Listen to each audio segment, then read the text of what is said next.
Chesterfield brings you Dragnet. Put a smile in your smoking. By Chesterfield. Smoother, cooler, best for you.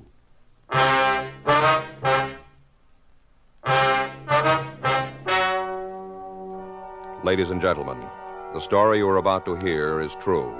The names have been changed to protect the innocent.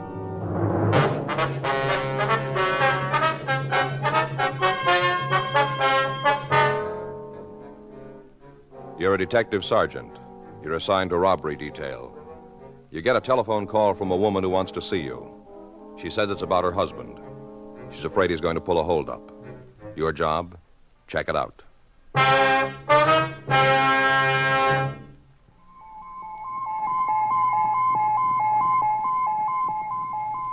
Listen. Listen to news of an electronic miracle. The greatest improvement in cigarette making in 30 years. It's the Accuray, and it's a Chesterfield exclusive. To you, it means cooler smoking, smoother smoking than was ever possible before. The Accuray electronically checks and controls the making of your Chesterfield. So, for the first time, you get a perfect smoke column from end to end. You'll marvel at the extra flavor that comes through. Yet, because this measurably better cigarette smokes more slowly, you enjoy a cool mildness never possible before. Yes, from the first puff to the last, your Chesterfield smokes smoother. Your Chesterfield smokes cooler. Chesterfield is best for you. Today, discover what modern science can do to increase your cigarette enjoyment. Change to Chesterfield and put a smile in your smoking. Look for the new Chesterfield carton. It tells you only Chesterfield is made the modern way with Accuray.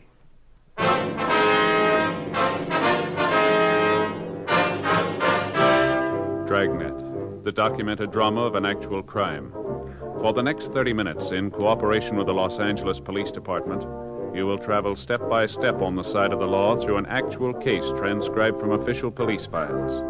From beginning to end, from crime to punishment, Dragnet is the story of your police force in action. It was Wednesday, May 18th. It was cool in Los Angeles. We were working the day watch out of robbery detail. My partner's Frank Smith. The boss is Chief of Detectives Thad Brown. My name's Friday. I was on my way into the office, and it was 7:49 a.m. when I got to room 27A. Robbery. Morning, Joe. Hi, Bob.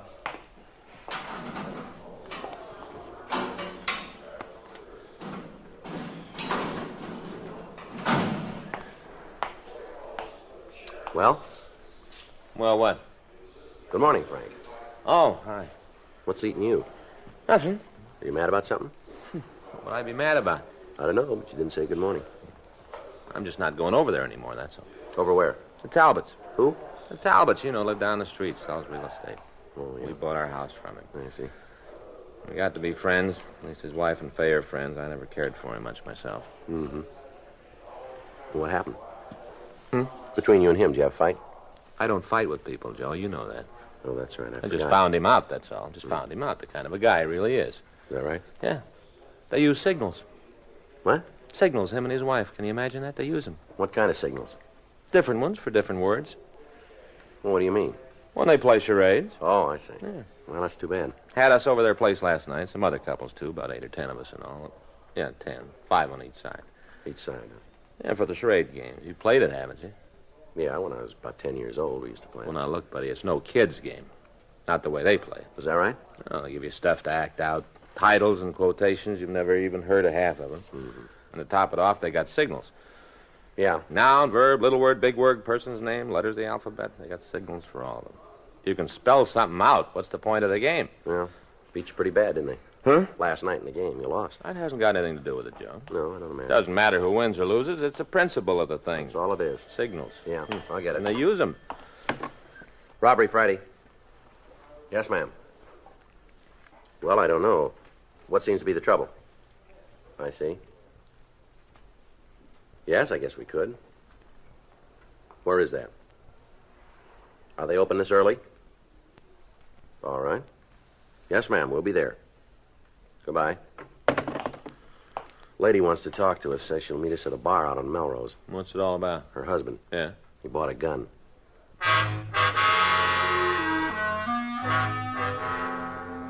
Frank and I drove over to a small bar on the corner of Melrose and 8th. It was 8:23 a.m. when we got there. Morning, gents. Morning. Hello? What'll it be, a little eye-opener? Just coffee. How about you? I'll have a cup, too, please. No, the freight isn't ready yet. I just finished putting it on. That's all right. We're in no hurry. There's a cafe right around the corner. They're open now. Well, we'll wait. Suit yourself. I guess you guys aren't like me. How's that? When I want my morning coffee, I want it right now. Mm-hmm. I don't even know I'm awake until after I've had a couple of cups. It's all right if we take a booth? Sure. First one's all cleaned up. I haven't had time to get to the others yet. All right. Thank you. Looks like we got here first, huh? Yeah. Did she give you a name? Did she tell you her name? No. No, said she didn't want to talk over the phone. Oh. Joe. Well, Hi, Sally. Hi. Give me a shot, will you? Sure. Scotch? Yeah, water back. Okay.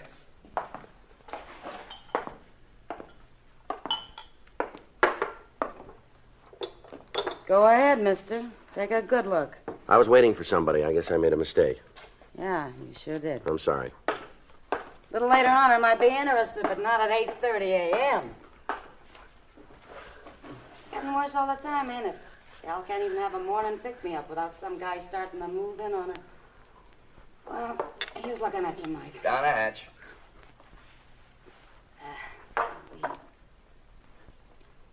Put on the tab. Yeah, sure. See you around. Hey, your coffee's about ready. All right, thank you. Want cream and sugar? No, black. How about you? Same. Coming up. Don't pay no attention to Sally. Yeah? She must have got out on the wrong side of the bed today. Mm-hmm. Usually she's real friendly, you know what I mean? Yeah. So just don't take it personal, huh? That's all right. Forget it. Hey, too bad you guys came in so early. Long toward evening, we get a lot of action here. We're meeting somebody. Okay. Just telling you, that's all. Mm-hmm. Gosh. Whew. Yeah, boy, that's hot, all right. I think I burnt my tongue. That's too bad. Tomcat Bar, Mike speaking. Who? Well, I don't know. Yeah? Yeah? Okay, sure. Hey, one of you guys got a name sound something like Friday? That's right. Well, you're being stood up. Huh? She said to tell you not to wait.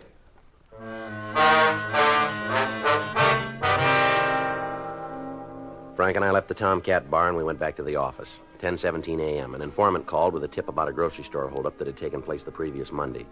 We interrogated a possible suspect, but his alibi checked out. The next day, Thursday, May 18th, 9:43 a.m. Again.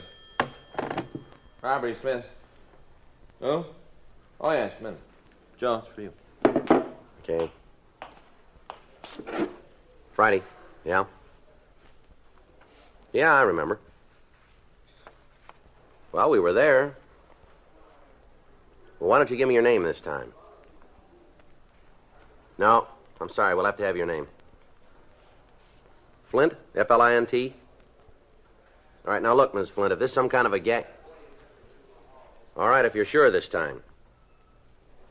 Right. All right. Goodbye. The woman again. Hmm? Woman who called yesterday morning? Oh, yeah. What you want now? Same thing. Meet us at the bar. You think she's on the level? I don't know. It sounds like it this time. Why didn't she show up yesterday, then? Says she tried, but she just couldn't. Why not? Said something about loving her husband. Yeah. When the chips were down, she couldn't bring herself to turn him into us. Yeah, but she will now, huh? Says she has to. She can't wait any longer. Why? Says it might be too late.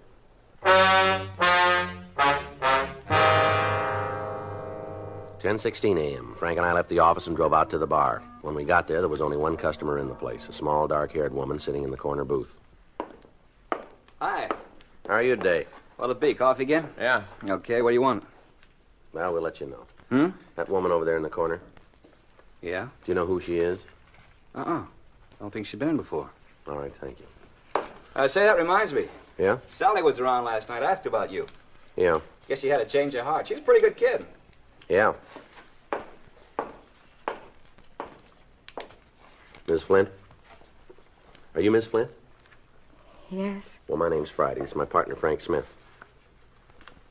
Can we sit down, man? I guess so.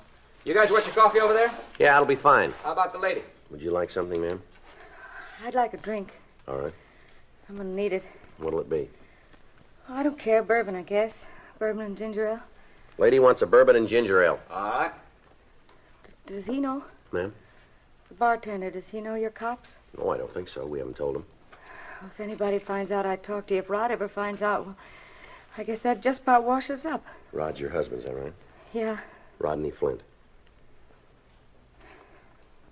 Well, is that his name? Well, not really. Not his real name. Well, what is it then? I don't know if I'm doing the right thing. I just don't know. Mm-hmm. He'd never understand. He'd say I was double-crossing him. Maybe I am. Maybe I... Here you are. 2 coffees and bourbon and ginger. What do we owe you? That's $1 even. There you go. Okay, thank you. 4 years I've been thinking about it, living with it. 4 years I've been trying to make up my mind whether I should go to the police or not. Yes, ma'am. But things seem to be working out. He was doing so well, making good money. He's changed, too, honest he has. Well, now, suppose you give us the whole story. You married, Sergeant? No, ma'am. What about you? Yeah, I'm married. Well, tell me something, mister, and you tell me the truth. What's that? Suppose your wife got you in trouble. Suppose she squealed on you. What would you think of her? Well, I guess it would depend on why she did it. Oh, I've got a reason. Best reason in the world. I'm in love with him. Yes, ma'am. If I wasn't, I'd just walk out. If I didn't love him, I'd have walked out years ago. Now, when you called us yesterday, you said your husband had bought a gun. Yeah, that's right. Do you know what he wants with it? No, not for sure. You got a pretty good idea, though, haven't you? Has your husband ever done any time, Miss Flynn? Yes. What for? He stole a car. Anything else? Robbery. Supermarket back east. Whereabouts? Michigan. We used to live in Detroit. How much time did he do? 7 years. Did he come out free? I don't know what you mean. I'm sorry. Afterwards, was he on parole? Did he have to report to a parole officer? Oh, yes. For how long? It was supposed to be 10 years. When did he get out of prison? 5 years ago. When did you come to California? About a year later. Did he have permission to leave the state of Michigan? No. Well, what made him leave then? He just came home one day and said he couldn't take it any longer. Said he was going to L.A. and that it was up to me whether I came with him or not. Do you know if he's wanted for anything else beside violation of parole? I don't think so. You know, you still haven't told us his real name. Frazee. Ralph Frazee. All right, then it's Mrs. Frazee, huh? What about the gun? Well, like I said, everything was going along pretty well. He's got a good job, and he's had 3 or 4 raises. Where's he work? Oil refinery. Pacific Crest Oil Company. I see. He likes the work. They like him, but the longer we live out here, the better things are. Well, that just makes him more scared. Well, what's he scared of? Oh, that somebody will find out who he really is, and then he'll have to go back to prison. If he just sees a cop, he goes all to pieces. He's sure they've finally caught up with him. Just a traffic cop, even. He gets worse all the time.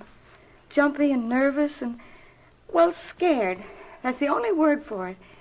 He's been drinking a lot more, too, nearly every night. Then just last week, he ran into a guy that used to be a friend of his. Back in Detroit? Yeah. This fellow knows all about him, that he's been in prison. And Rod's afraid... Ralph. I've called him Rod so long I keep forgetting that it isn't his real name. Sure. Anyway, he's afraid this guy will say something to somebody that'll all come out. It's just driving him crazy. So he bought a gun. Did he say why? He was pretty drunk night before last. That's when he brought it home. He mumbled something if he was going to go back to prison anyway, he might as well make it worth their while.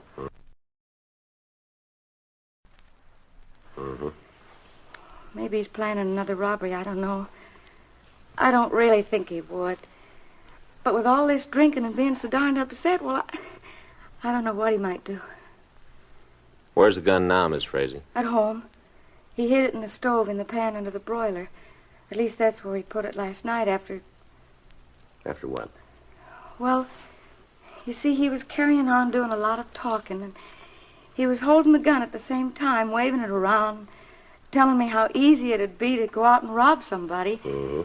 Said that way he could get enough money for us to leave the country and go to Mexico, maybe, where they'd never find us. Right in the middle of everything, the pistol went off. I see. It was just an accident. He wasn't pointing at anything. The bullet only went into the ceiling. I'm sure he didn't mean to pull the trigger. Yes, ma'am. But when he heard the shot, he acted like he was going out of his mind. He was sure the neighbors had heard it, too, and that they'd report it to the police. What'd he do then? Well, he dug the bullet out of the ceiling and got rid of it. Mm-hmm. And after that, he just waited. Now, that proves he's changed, doesn't it? That he really isn't a criminal anymore? Well, how do you mean that? Well, he didn't run away. Yeah. He stayed there all night long, waiting. And he didn't keep the gun. He put it in the oven. He didn't have it on him. So there wouldn't have been any trouble even if the police did come. Mm-hmm. Gee, I kept praying that they would. Over and over, I prayed you'd come and find out who he is. He's got to go back to prison and finish out his sentence. I'm sure of that now. If he doesn't, I just don't know what'll happen to him. What about you, Miss Frazee? Me? While he's in prison, what'll you do? Oh, I can work. I did before. I'll manage. Mm-hmm. Miss Frazee, what time's your husband come home from work? It's later and later since he started drinking. 9 o'clock, maybe even 10. He's never there for supper anymore. Is there someplace else you can go this evening? Over to a neighbor's, maybe? I suppose so. Why? Well, it might be better if you weren't there when we pick him up. But you can't. I mean, well, not so soon, not tonight. Does it have to be tonight? Yes, ma'am, it does. He'll know it was me, that I had something to do with it. He's bound to know. We'll keep you out of it if we can. What are you going to tell him? What kind of an excuse will you use? Let's see what kind he has.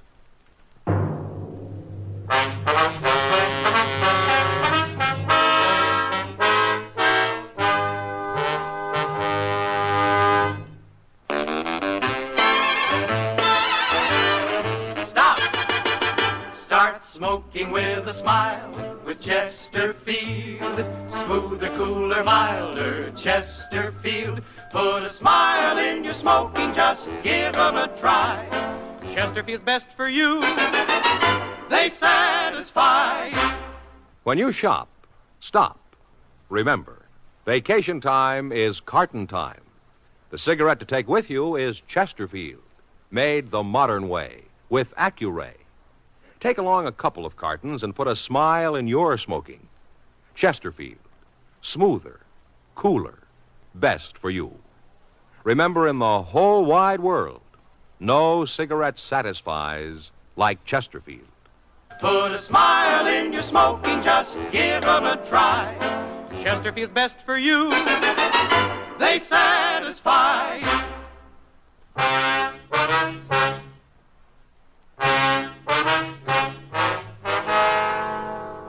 Frank and I continued to talk to Mrs. Frazee.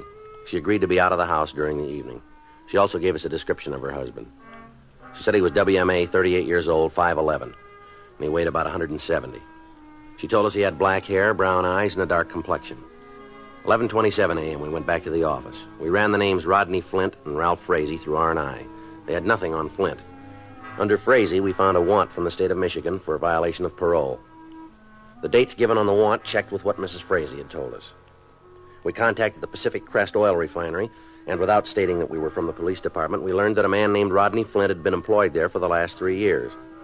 They said he was a steady, dependable worker. 6:32 p.m., we drove out to the address Mrs. Frazee had given us.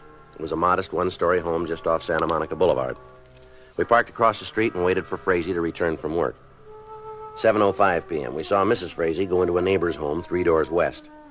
Frank and I continued to wait. 8:46 p.m.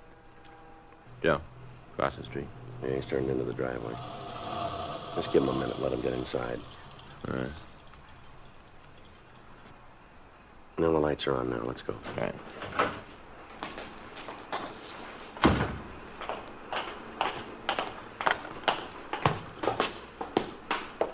I don't see the bell. Over there. Oh, yeah.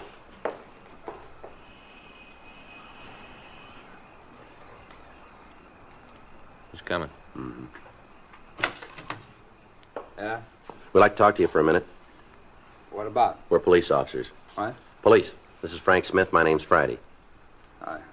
I didn't send for no cops. It's all right if we come in? What do you want? Just want to talk to you, that's all. No, you can do your talking out here. Be easier if we were inside. I ain't got all night. Neither have we. This won't take very long. Okay, come on. All right, stand right Hey, there. what? Stand still. What is all this? He's clean, Joe.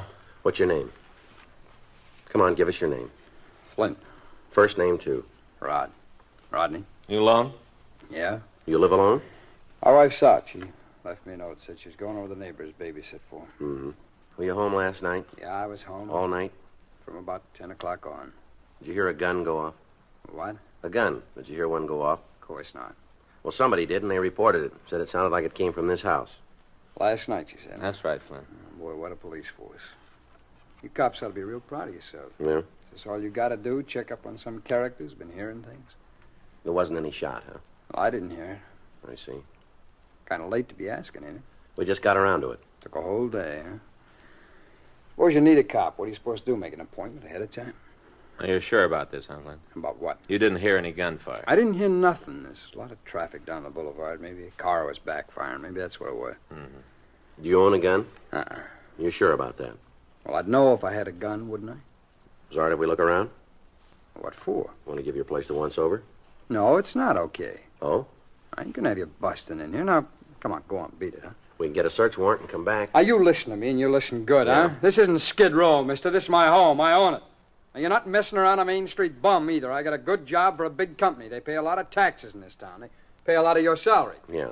My boss is a pretty important guy. He's got friends, so now you just take your little badges and move on. All right, Flint, if that's the way you want it. That's the way I want it.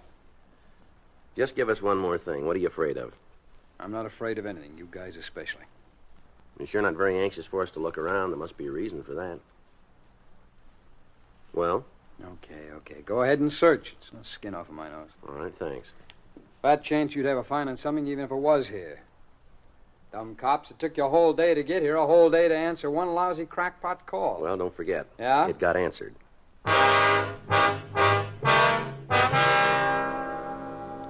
Frank and I began a routine search of the house. While Frank went through the 2 bedrooms, I took the living room and dining area. We found nothing suspicious. 9:42 p.m. We'd finished with the front part of the home, and we went into the kitchen. The suspect followed us. Okay, if I fix myself a drink while you're messing the joint up? It's up to you. You guys want one? What? A blast. You want one? No, thanks. What about you? No, thanks. You don't drink, huh? You're not hurting my feelings. I'll check the service ports, Joe. All right.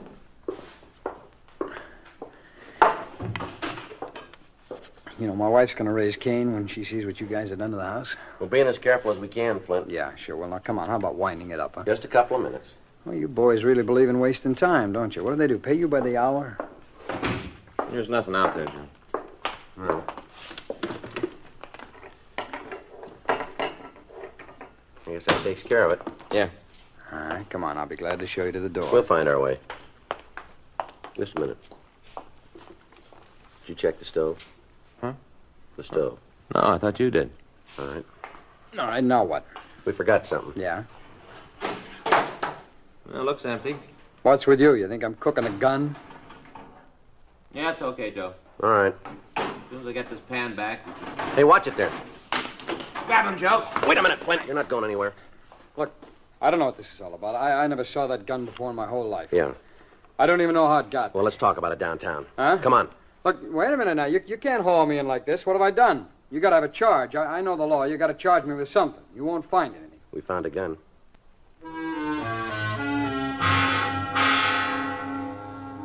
We drove the suspect down to the city hall, rolled his prints, and booked him in on suspicion of robbery. 11:06 p.m. We brought him into the squad room for questioning. All right. Sit down over there. What kind of a frame is this? Come on, how about letting me in on it, huh? Who'd I rob? You can forget about our robbery charge. I guess we made a mistake. Well, that's what I've been telling you, We had to check the gun. We had to be sure. All right, so now you know. Yeah. Okay, no hard feelings. Sit down, Frazee. What? You heard me. Sit down. Maybe we were wrong about the robbery charge, but we came up with something else. A warrant from Michigan, violation of parole. What about it, Frazee? Well, Well, what do you want to know? You've got it, the whole story. why'd you leave Michigan? Why'd you jump parole? Oh, what difference does it make? Suppose you tell us about it. I didn't have no choice. Yeah? I used to play around with some pretty rough boys. I got out of the joint, they're still in Detroit. Looked me up. You guys will think I'm conning you, but... Well, look, I wanted to go straight. They had different ideas. Yeah? So we came out here, Dorothy and me. She's my wife. I see. Well, you can check on me. I've been clean ever since. Ask the company. Talk to anybody about me. They'll tell you I'm clean. Yeah. That gonna help back in Michigan? No, that's not up to us. Sure. I thought that was why they sent you to jail, so you'd learn something. So when you come out, you won't do it again. That's part of it. Well, I learned. What good did it do me? Maybe you didn't learn enough. Huh? There's a law against an ex-convict having a gun. Oh, you're gonna stick me with that one, too, huh? That's not up to us either. Lousy gun. If it hadn't been to that gun, you'd never found me. Well, it might have taken a little longer, that's all. Sure, that's what did it. I don't know why it went off the other night. I thought the safety was on, just my luck. I never had a decent break in my whole life, not one. Mm-hmm. Well, is there anything more you guys want? No, I guess not. Not now, anyway. It's all right if I call my wife. Yeah, we'll fix it for you. Wonder how she's gonna take it. I don't know. I guess she'll stick by me. She always has. Through all the rotten breaks, no matter what. Yeah, she'll stick. Well, you must have had one good break then, huh? Huh? When you married her.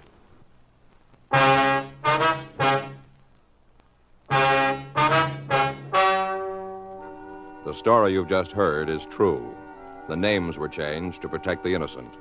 On Thursday, May 25th, the meeting was held in the district attorney's office in and for the county of Los Angeles, state of California. In a moment, the results of that meeting. Now, here is our star, Jack Webb. Thank you, George Fenneman. Friends, discover for yourself what modern science can do to increase your cigarette enjoyment. Remember, Accuray puts a smile in your smoking. Enjoy a smoothness and coolness never possible before. Chesterfield, best for you.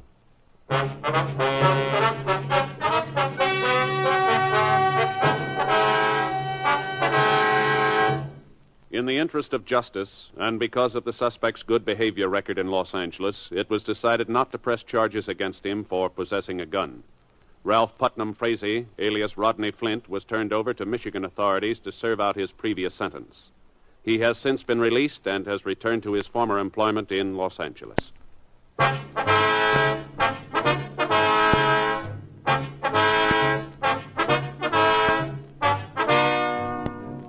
You have just heard Dragnet, a series of authentic cases from official files. Technical advice comes from the Office of Chief of Police W.H. Parker, Los Angeles Police Department. Technical advisors, Captain Jack Donahoe, Sergeant Marty Wynn, Sergeant Vance Brasher. Heard tonight were Ben Alexander, Stacey Harris, Herb Ellis, Vivi Janis. Script by Frank Burt. Music by Walter Schumann. Hal Gibney speaking. Watch an entirely different Dragnet case history each week on your local NBC television station. Please check your newspapers for the day and time. Chesterfield has brought you Dragnet, transcribed from Los Angeles. This is it, L&M filters. It stands out from all the rest. Miracle tip, much more flavor. L&M's got everything. It's the best. Yes, L&M's got everything. Superior taste, superior tobaccos, superior filter. It's the Miracle Tip, pure and white. Buy L&M, America's best filter tip cigarette. Hear Dragnet next week, same time, same station.